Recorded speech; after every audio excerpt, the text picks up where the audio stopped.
서울대병원에서 환자가 많이 몰린다고 외주 의사를 들여놓겠습니까? 좀 심하게 얘기하면 우리나라에는 프로페셔널 IT 서비스 산업은 형성이 되지 않았다. 안녕하세요. 인터뷰를 통해 전문가의 관점을 쉬우면서도 구체적으로 끄집어내는 고우성의 인터뷰입니다. 여러분은 해외에서는 IT 서비스라 불리고 있는 SI 사업이란 단어를 들으면 무엇이 연상되시나요? 가불병정? 야근? 그룹사? 오늘 인터뷰에서는 우리나라의 IT 서비스 산업이 어떤 본질적인 문제가 있고 그것에 대한 대안은 무엇인지를 논의해보려고 합니다. IT 서비스 기업인 삼성 SDS의 CTO를 역임하셨던 한국소프트웨어기술진흥협회 박준성 회장이 제일 먼저 안타까워하는 한국만의 왜곡된 구조는 IT 서비스의 외주화였습니다. IT 서비스 회사가 프로페셔널 서비스 산업으로 분류되고 있죠. 거기 속하는 게 뭐 의사, 변호사, 공인회계사. 근데 거기에 이제 IT 서비스 전문가. 그러니까 전문가죠, 전문가, 그죠? 이제 그렇게 인식이 돼 있죠. 사회적으로나 산업적으로. 그런 인식 때문에 이제 실제적으로 현상적으로 달라지는 부분 중에 큰 게 외주를 안 쓰는 산업이다. 김현장 변호사에서 소송이 많이 들어오면은 외주를 주겠습니까? 그 김현장의 브랜드가 확 떨어지겠죠, 그러면요. 서울대병원에서 환자가 많이 몰린다고 수술실에 외주 의사를 들여놓겠습니까? 안 들여놓죠. 어떤 명예, 직업의식, 더 나가서 윤리의식의 문제거든요. 선진국은 IT 서비스 프로페셔널을 의사, 변호사 같은 인식으로 하기 때문에 무슨 IT 서비스 프로젝트에 외주를 데려 들어온다는 거는 그런 일이 없죠. 우리나라는 IT 서비스 회사가 외주를 쓰는 것이 일반적으로 돼 있지 않습니까? 그래서 조금 심하게 얘기하면 우리나라에는 프로페셔널 IT 서비스 산업은 형성이 되지 않았다. 이제 우리나라 표현으로 SI 산업이라는 게 존재하지 않는다. 이형적으로 발전했다. 전 세계 이런 나라가 드뭅니다. 거의 없습니다. 네. 미국도 아주 초기에 옛날에는 이제 외주도 쓰고 그랬어요. 근데 이제 그게 외주를 쓰면은 첫째 고객한테 올바른 서비스를 할 수가 없죠. 둘째 그 서비스 프로바이더가 결국에는 돈을 못 벌어요. 회사가 발전 못합니다. 인건비를 적게 하면 되게 벌 것 같은데 수익률이 높아질 것 같은데. 그런데 전문가 사업이란 거는 이 전문성이 제일 중요한 거예요. 전문성. 의사를 보면 의과대학이라는 이래 교육 프로그램이 돼 있고 거기서 뭐 소정의 교육을 받고 인턴 과정 또 레지던트 과정. 그래서 뭐 서울대병원이다 그러면 서울대에서 인턴 레지던트를 한 사람들이 의사로 남죠. 지금 전 세계에서 제일 큰 IT 서비스 회사가 엑센처인데 한 74만 명이라고 한번 쳐보세요. 와, 74만 명이요? 잠깐만요. 한번 쳐볼게요. 바로 나오죠. 73만 8천 명. 근데 이 73만 8천 명이 전 세계 100몇십 개국에 나가서 수만 개의 프로젝트 하고 있지 않겠습니까? 동시에. 퀄리티가 균일해야죠. 서비스가. 퀄리티를 뭘로 유지하겠어요? 표준화로 유지하는 거죠. 그러면 이제 병원도 그래요. 서울대병원 가면 클리니컬 패스웨이라 그래서 의사들이 이제 함부로 처치 못합니다. 병원에서 연구를 하고 그걸 표준화하고 표준 처치법을 가르치고 해서 가장 앞선 거를 계속 배우고 스킬을 유지하는 거지. 지멋대로 하는 게 아니에요. 그런 게 프로페셔널 서비스 비즈니스인데 자 이제 생각해 보세요. 그런 사람들이 모여서 손발이 다 맞아서 같은 걸 배웠고 같은 산출을 만들고 같은 툴을 쓰고 그래서 팀업이 되고 그래서 나가서 프로젝트를 하는데 거기에 예를 들어서 50명이 나갔는데 20명은 우리 회사고 30명은 이름도 성도 모르는 어느 회사에서 데려왔단 말이에요. 갑자기. 상식적으로 말이 안 되죠. 네네. 그런 비상식적인 게 일반화돼 있어요. 우리나라는. 앞에서 언급된 우리나라만의 IT 서비스 외주화는 도대체 왜 생겼을까요? 제조업이 주력이었던 우리나라의 산업 구조에서 제조업 중심의 대기업 IT 서비스 조직도 자연스럽게 제조업의 공급망의 형태를 유지하게 된 것입니다.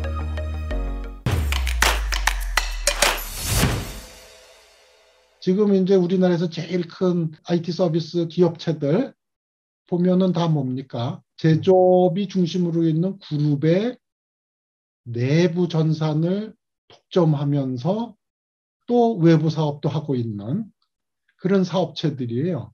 그렇죠.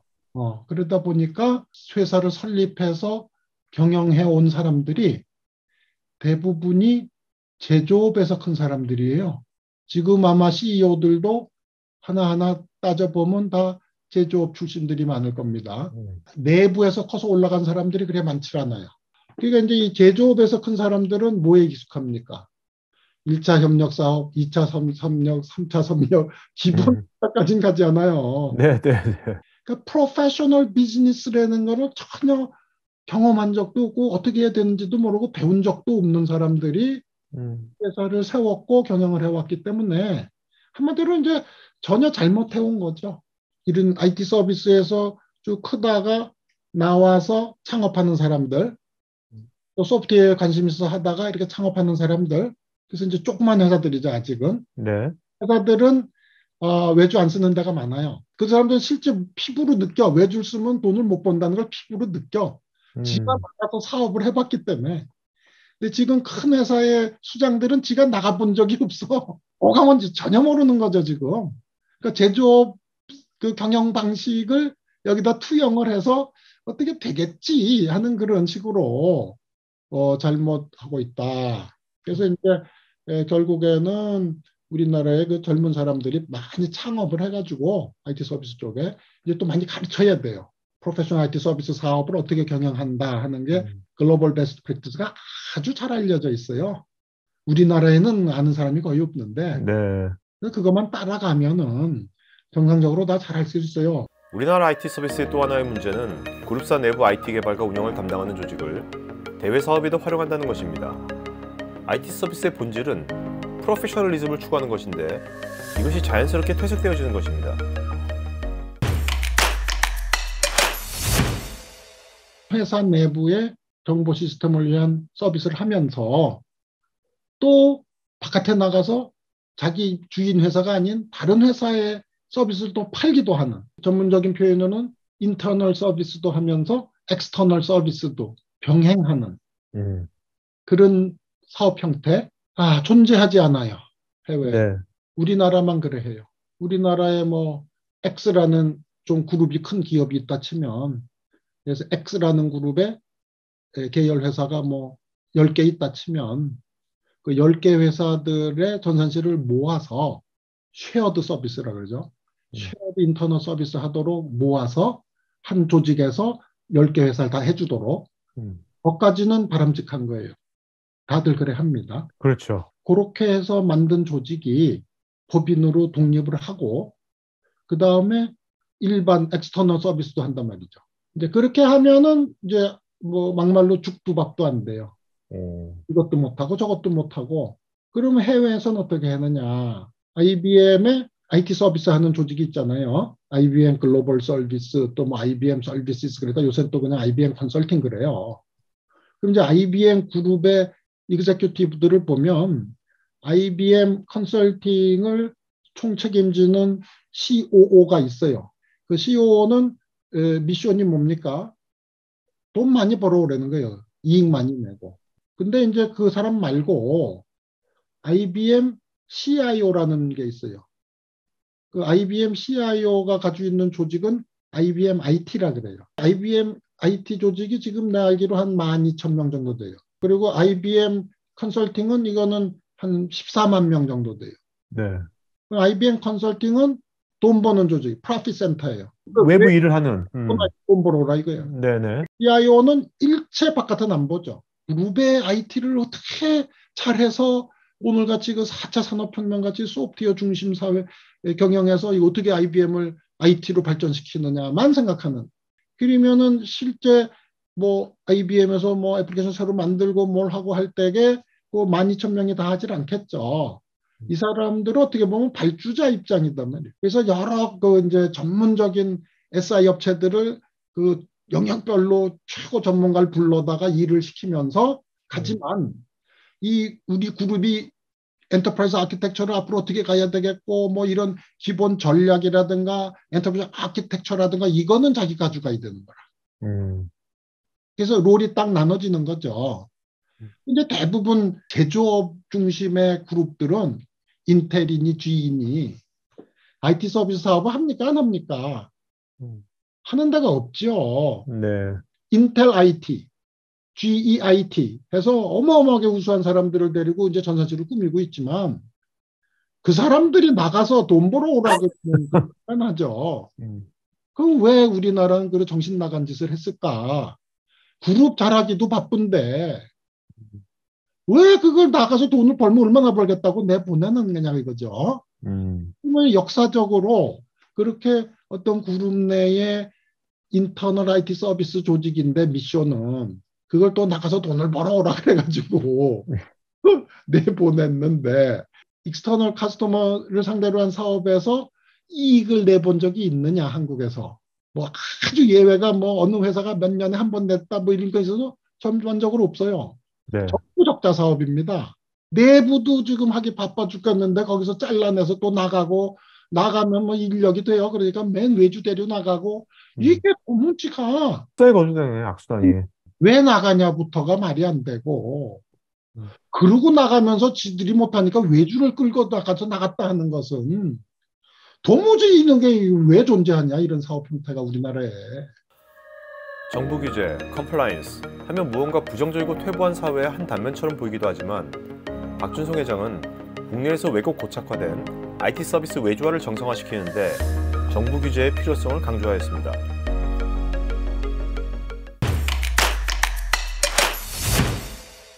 정부가 일단은 첫째는 이제 규제를 할 수 있는 데고, 그죠? 둘째는 그 자체가 큰 수요자예요. 공공시장에서 그 SI 프로젝트 발주할 때 업자를 선정하는 기준 이런데 이제 외주를 못 쓰게 해야죠. 외주를 하나하나의 프로파일을 엄격하게 체크를 해야죠. 제대로 설티를 받았느냐 이거예요. 요새는 설티피케이션이 다 있어요. 모든 분야 쉽게 검증할 수 있어요. 능력을.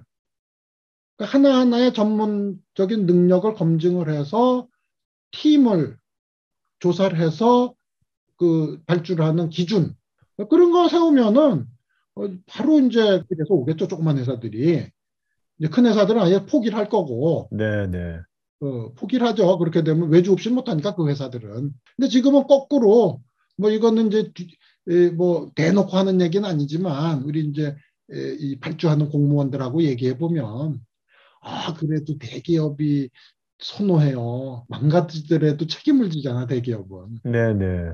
그것 때문에 조그만 기업들 꺼려 한다고. 최악의 경우에 생각해서 대기업을 선호한다고. 아주 관행, 문화, 멘탈리티, 의사결정 룰들 이런 게 아주 고착된 것들이 많이 있어요. 80년대 후반부터 해온 거 아닙니까 지금 이게. 그런 것들이 이제 기본 펀더멘털한 가정이 잘못돼서 출발했기 때문에 그 잘못된 가정 위에서 발생한 여러 가지 현상들이 복잡하게 서로 이해가 얽히고 설키면서 뭔가 이퀄리브리엄을 형성하고 있거든요 지금. 네. 한꺼번에 깨는 게 무지하게 힘들죠. 그렇겠죠. 강하게 하는 수밖에 없어요. 법으로 하든가 시행 규칙 같은 걸 세우든가 또 공공부 분야라도 우선 제대로. 제조업 중심의 대기업 그룹사가 시장 영향력을 발휘하고 있는 열악한 상황에서 제대로 된 IT 서비스를 하려는 기업은 어떻게 해야 될까요? 박 회장은 글로벌 진출과 프로페셔널 인재 양성을 위한 교육을 제시하였습니다.